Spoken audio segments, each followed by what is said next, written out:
Okay, this is part two of the sermon, Exodus chapter 3, verses 1 through 6, entitled God's Not Done With You Yet.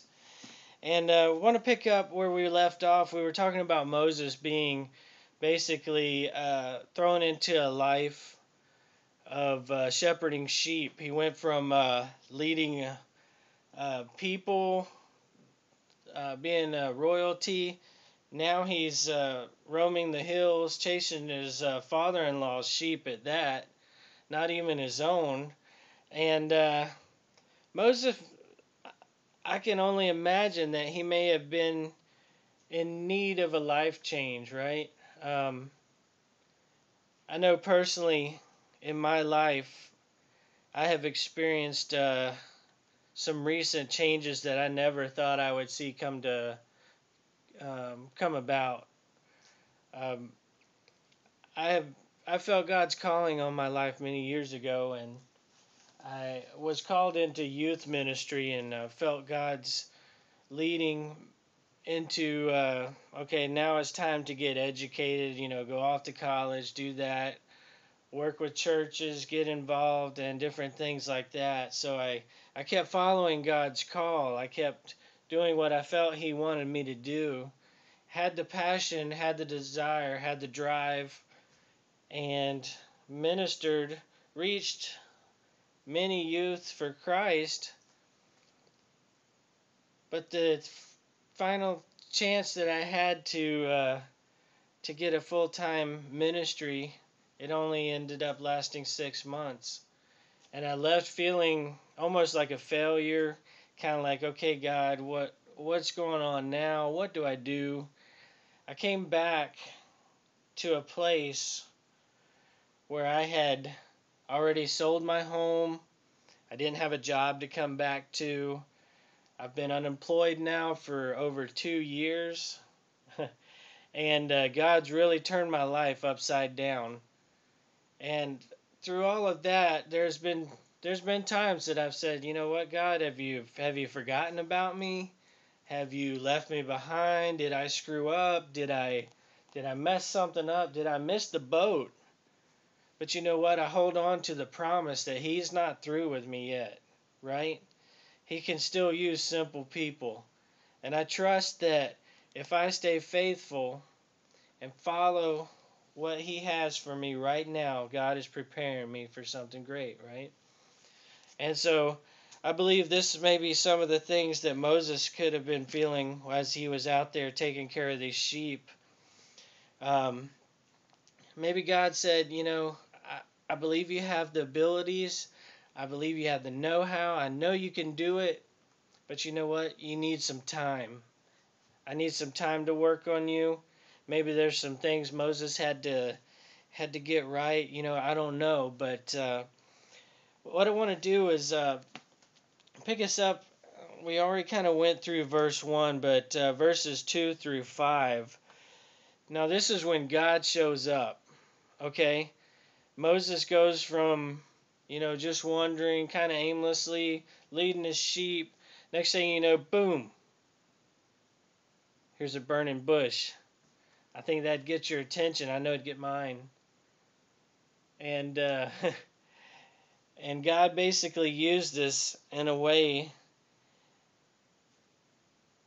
as He says, there the angel of the Lord appeared to him in flames of fire from within a bush. Moses saw that though the bush was on fire, it did not burn up. So Moses thought, I will go over and see this strange sight, why the bush does not burn up. When the Lord saw that he had gone over to look, God called to him from within the bush, Moses, Moses. And Moses said, Here I am. Okay, God had to get Moses' attention, right? Maybe he was having a pity party about his situation. Maybe he was bummed out, but God got his attention. The burning bush is going to do it, right?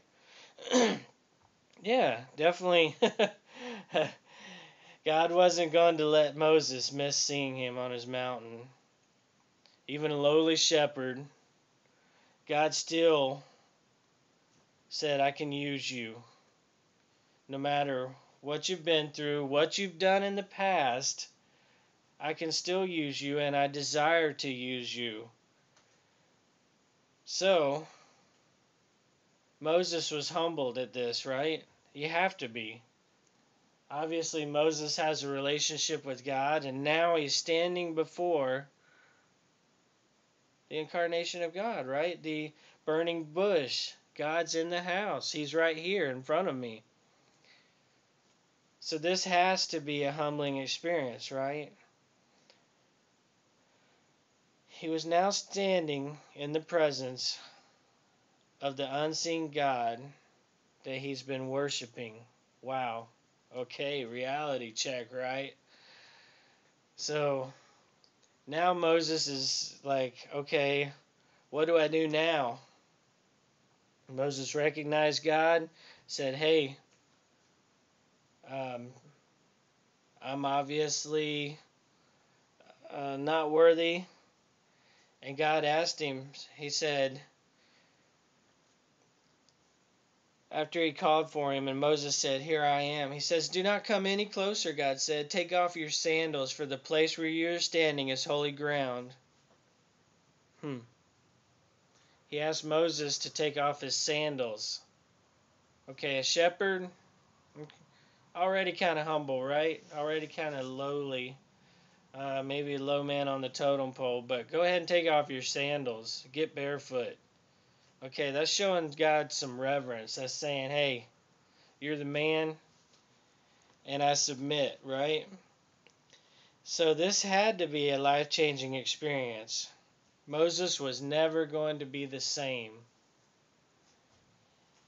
And what we want to look at next is found in verse 6, that he's not done with you yet. Okay?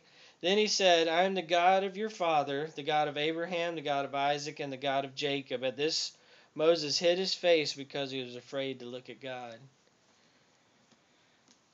Moses had prepared, most likely he desired to do great things, right?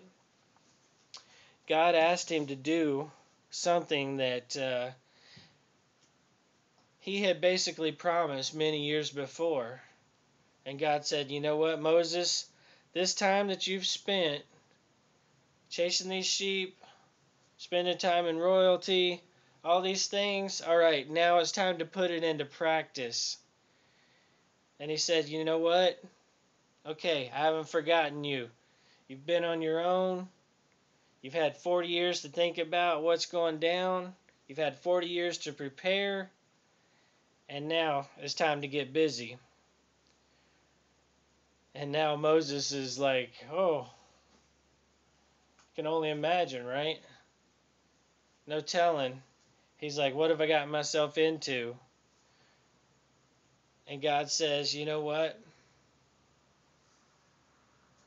It's time. I desire for you to do my will. And I want to ask you tonight as we look at the last little bit of the message here. He said,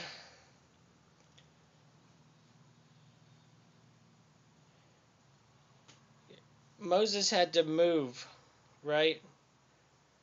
He had to come out of the wilderness, out of the desert, to a place to meet God.